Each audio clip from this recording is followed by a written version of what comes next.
would be sweet. It's a whole nother level. Yo, what's going on, guys? Welcome back to the Tinted Visors podcast. Back here with episode 6 of season 2.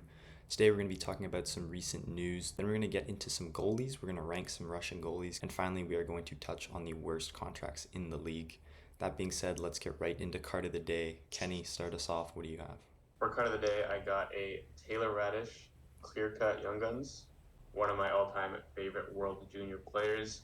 Hopefully he can bounce back and sort of get his career going with Washington this season, but super clean card. You gotta love the see-through cards. One of the more boring Young Gun sets, I would say, just sort of the gray and black design. Kind of like more color in there, but he ended up turning into Hagel, so can't complain, and hopefully he can turn it around with Washington. Always cool to get those clear-cut, kind of see-through cards, especially for, lower end players with the values lower. It costs a little less and still looks great. So my card of the day is the jersey behind me, the Elias Pettersson Flying Skate jersey. Got it last year, so it's the new Flying Skate design. I had the Horvat one, the older Flying Skate from 2020, so I like this design a little bit. They took the white out, so it looks cleaner. Happy to know that PD extended because I got the jersey before he signed that extension. So have peace of mind knowing that he is going to be a Canuck for the next 8 years. Getting right into the content, we're going to start with news as always. And just today on September 16th, Sidney Crosby re-signs with Pittsburgh at his signature $8.7 million cap hit. Kind of taking a little note from his jersey. But Caden, what does that mean for Pittsburgh? And do you think this is the right business decision for them as a team? It means Pittsburgh, they got to be all in the next 2 years. They got to be doing everything they can to bring in more players to help them win now. They kind of have to disregard the future. When Crosby, Malkin, like we've said, when they all retire, it's going to be some dark days in Pittsburgh. But until then, they have to continue to try and compete. Their windows now, I think, trading Crosby might have been better for their future. I don't think, as we've mentioned, I don't think they're good enough right now to make the playoffs, or if they make the playoffs, make a run. They sign him, they're going to let him retire as a Penguin, but hopefully they can make some moves and turn this team into a contender. Yeah, they got less than $1 million in cap space, and they're 1, 2, maybe even 3 pieces away from being an actual contender in this league. Obviously, you kind of have to, like you said, owe it to Crosby to re-up him. Could have been cool to see a trade. I don't think I really believed that for a second, but it would have been an interesting story. But yeah, Sidney Crosby, 94 points this last season. Do you think he's an over 90-point player this season? Over 90, I think he hovers right in around there. I'm going to say slightly under, just because of the team he has around him. He has showed that obviously he can carry a team like he did last year. But I think age starts to catch up to him a little bit. I still think he's point per game, but I see him ending in and around the mid-80s. Yeah, it'll be tough. First full season without Jake Gensel in a long time. And maybe Rutger McGroarty can step in there. But yeah, like you said, probably under 90, maybe 87, 88 points would be perfect to see him get 87 points for number 87. But yeah, 2-year extension, which means he's with Pittsburgh for the next 3 years for Sidney Crosby. Just a couple of other signings in recent days. JVR is going to Columbus on a 1-year deal. Pacioretty is going to Toronto on a PTO. Same with Kevin Labanc. He's going to New Jersey on a PTO. Caden, which deals of these do you like? I think Pacioretty, low risk, high reward for the Leafs. I think he can step into that bottom 6, middle 6, and definitely make an impact if he's healthy come the regular season. The JVR one, also kind of a head scratcher. Played last year with Boston, and it's just kind of shocking that no one else was willing to offer him 1 year. Seems very cheap for a solid vet in the dressing room, but maybe he wants, the chance to have a bigger impact on a team like Columbus. So I like both those signings. I think they can pay dividends for both teams. Yeah, I like them both too. I think JVR, I think he can be a good veteran presence for some of the younger guys. And then, when the trade deadline hits, you just flip him and maybe get 4th or 3rd rounder for a guy of his stature with his experience. Pacioretty too, I think he could bring a good veteran experience and maybe even come on the 3rd line, play with a guy like Matthew Nyes, maybe Fraser Minton or Easton Cowan if they make the team. But I think all 3 of those guys would benefit from playing with a guy like Max Pacioretty. Kind of interesting though, former captain of Montreal Canadiens. Do you think he gets booed in his first game back in Montreal? Nah, I don't think so. I think it's well past it. It's been a while since he's been in Montreal. I think I'm on the other side. I think they would kind of boo him. I don't know. Really? You think so? Joining your biggest rivals, I have to think the other teams maybe would have given him a PTO, and I think he chose Toronto for a reason, and I think that kind of throws a little shade to Montreal, but who knows? We'll see. Maybe, like you said, it's been 4 or 5 years, so maybe it's past. Maybe all the tension is past. Speaking of players, free agents, we have Kevin Lankinen, goalie, a very solid season last year. I think the Canucks offered him a deal. I think you have more information on that, but what do you think Kevin Lankinen is holding out for, and what sort of went down with the Vancouver Canucks? Yeah, so I think the Canucks offered him 1 year at just under $1 million, if I'm not mistaken, which is a lowball offer for a guy like Lankinen. I'm surprised he hasn't been signed yet, considering the year he had last year with Nashville. So I'm hoping the Canucks can get it done. Maybe he doesn't like, the opportunity he's going to get in Vancouver with, Demko looming. He doesn't want to be seen as, a third string goalie to Demko and Shilovs. But I would like to see the Canucks get a deal done, very serviceable backup, and, can be a tandem with Shilovs until Demko returns. I don't know how much wiggle room the Canucks have with that contract they offered, but hopefully they can get something done with him before another team swoops in. Yeah, they have about 200K in cap space, so someone would have to move out, or at least I guess Demko would go on LTIR or something. Would have to. It'd be some acrobatics in the cap space area, but yeah, it's pretty surprising he's not signed. I think most teams are kind of going with 3 strong goalies these days. Kind of like at Detroit, they've got revolving door of potential starters, potential backups. But yeah, like you said, maybe he doesn't want to be a third string goalie, and I don't blame him. He had a really solid season with Nashville. They kind of replaced him with Scott Wedgwood, but I'm excited to see who he signs for because I think he could be a really solid goalie. I hope he stays in the NHL. With a lot of people signing in Europe these days, this late in the offseason, my fear is that he'll kind of follow and go there, but I really hope that he does stay in the league and sort of prove that he is a solid backup. Speaking on the topic of unsigned goalies, although this guy is an RFA, Jeremy Swayman remains unsigned. Doesn't sound like negotiations are going too well with the Bruins. Kenny, what do you think of Swayman still being unsigned and their asset management, considering they've already moved Ullmark out before re-signing Swayman? A couple weeks ago, I still would have had some confidence, but getting closer and closer to training camp, it's getting a little scary for Boston. I think they should have gotten that deal figured out before trading Ullmark, and now that they basically have no other option instead of Korpisalo, it's kind of in do or die situation right now. I think Ryan Whitney said the offer was like 4 years, $6.5 million, which is just such a low ball offer. I think they've got around 7 to work with, but they got to move someone out as soon as possible, in my opinion, and get that guy signed long term because aside from Pastrnak and maybe McAvoy, Jeremy Swayman is the most vital player on that Bruins roster.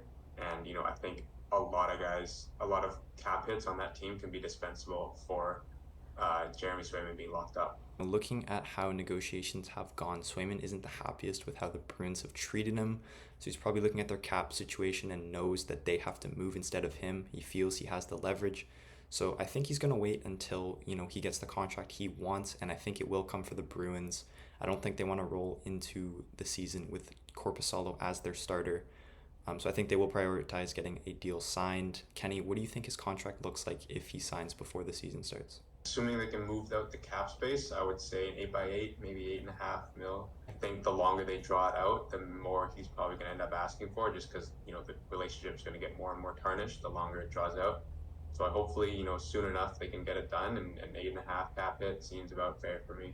Moving on to more goalie talk, it's just becoming a goalie episode at this point, but the Canucks goalie situation, Thatcher Demko is out indefinitely. Kind of thought the progress was getting back on track, but I saw some reports that he might just have to learn how to deal with and just play through that injury, which is just kind of crazy. But as of now, they're going to roll with Shilovs and maybe Yuri Patera as their backup. It just doesn't look too strong going into a season for a team who should be contending for the Cup. $200,000 in cap space for the Canucks. Caden, what do you think they do? Do you think they should move anyone out and sort of prioritize signing a goalie?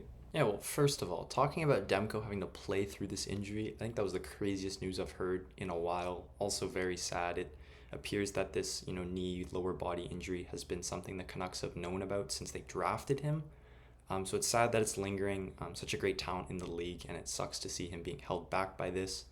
But yeah, the goalie situation, Shilovs Patera, Shilovs Tolopio, that's not an NHL tandem. And Patera is more of a third string, maybe even a fourth string goalie on most NHL teams.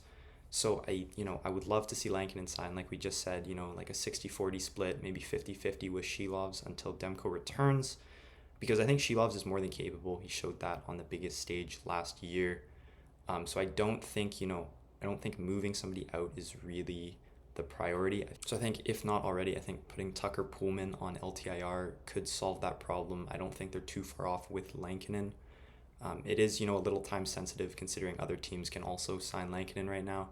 But I'm curious to see what the Canucks will do. But one thing is for sure, they need to, bring in a goalie before the season starts because Shilov's Patera is not sustainable in the NHL. So say they do sign Lankinen, and then with the sort of downgrade that the decor kind of took this offseason, how much confidence do you have in the Shelovs Lankinen tandem? Like, do you think they could still sort of hover around top three in the division for the time being? I think it's serviceable. I think they will both have games where they're on and games when they're off. So I could see, the Canucks, I think they'd still be fighting for a top three spot in the Pacific. And considering how weak the division is, I think they would still be able to compete for at least that 3 seed, maybe fight for the 2 seed with a team like Vegas.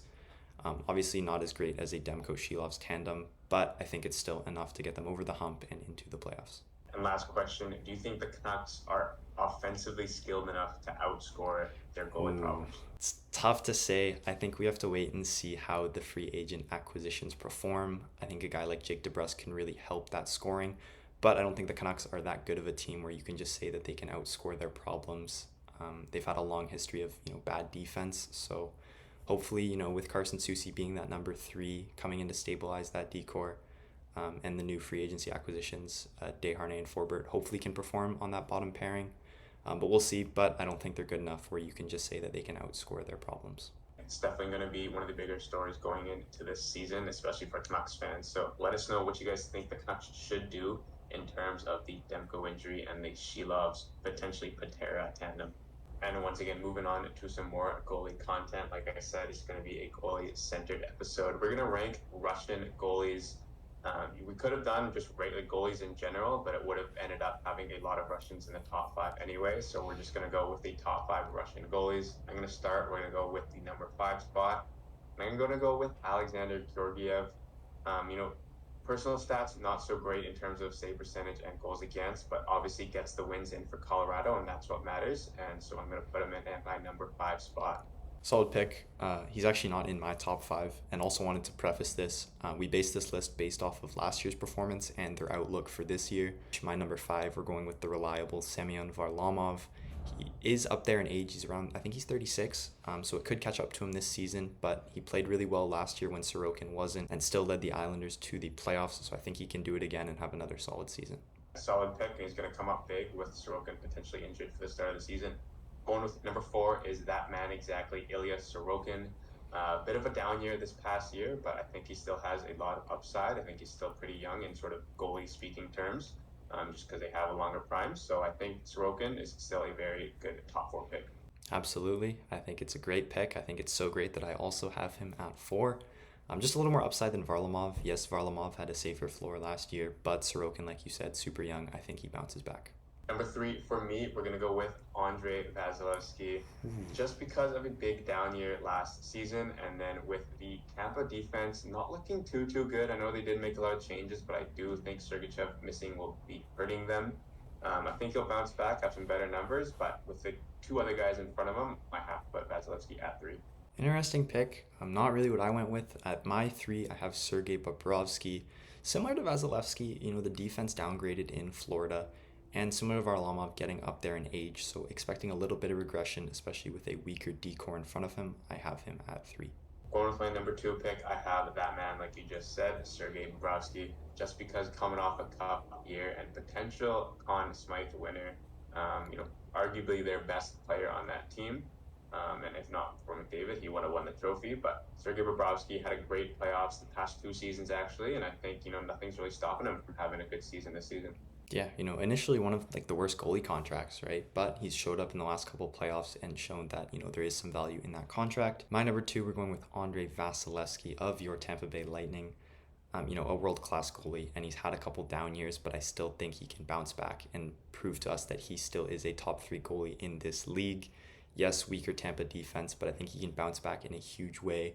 Maybe be a Vezina finalist this year.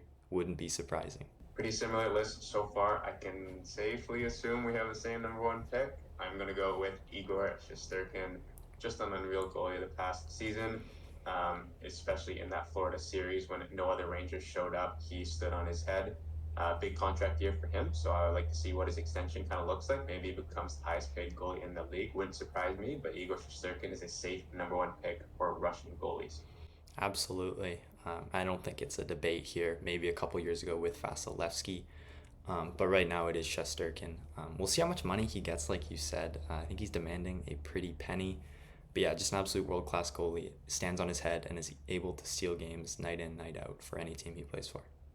But yeah, that is our top 5 Russian goalies. It's kind of a shame that we won't see those guys suit up for Team Russia in any sort of Olympics. Obviously, with political reasons, they're held out. But that would have been quite the tandem, whether you had Shesterkin, Vasilevsky, Shesterkin, Bobrovsky. Any one of those combinations would have been absolutely deadly for any opposing forwards. Well, yeah, like if you think about it, if they were at the Olympics and say Sorokin has a great bounce back year, there's still a chance he doesn't even make the team, like which is just insane. Like any of those, like I guess five's up for interpretation, but any of the top four, you have a three-headed monster no matter which three you pick. So the Russians really great at developing their goalies. And it's in 2 years, so Askarov could sort of squeak his way in there, maybe. That would just even add to the depth. But like you said, 2 of those guys, 3 of those guys wouldn't even make it into the roster. And last but not least, we're going to go with the worst contracts in the league, in our opinion. Each of us have a top 3. I'm going to preface this by saying I picked based off of how much the contract holds the team back. And also, my top 3 is not in any sort of order. It's just top 3 in general. First one, it's a duo of players. We're going to go with the contracts of Tyler Sagan and Jamie Benn. Very solid point production for each of them. I think, they've sort of had a little bounce back ever since Jim Nill sort of called them out a couple of years ago. But, when you're making a combined $18+ million between the two of them, and you're getting, 50 points out of each of them, it's hard to sort of back up those contracts when you can kind of see what else they could get for that $9 million. That's a very, very deep team. And if you add either, 3 or 4, $4 million players or 2 $9 million players who are actually worth that contract, I think that is a cup champion for sure. I wouldn't blame, them losing on those 2 players, but I think, those contracts hold the Dallas Stars back. Yeah, I mean, you just think about what they could have with that extra cap space, and the money is just could be spent in a more efficient way. So my first one, I didn't base this off of how much it holds the team back. I just went with the worst contracts in my opinion. Pretty obvious one here. We're gonna go Jonathan Huberdeau. Initially in that Tkachuk trade, everybody thought that the Flames were big winners considering how Tkachuk forced his way out and the return they got. But Huberdeau has been a dud ever since he came to Calgary. I hope he can turn it around. I love him as a player, but for now, definitely one of the worst contracts in the league. It's undebatable, and I think Kate and I just did a fantasy draft, and I think there was like 300 picks, and Jonathan Huberdeau wasn't one of them. So it just kind of shows, how much his fall from grace really was. Next one on my list, I'm going to get it out of the way because Peyton already knows who it is. We're going to go with Darnell Nurse, making $9.25 million.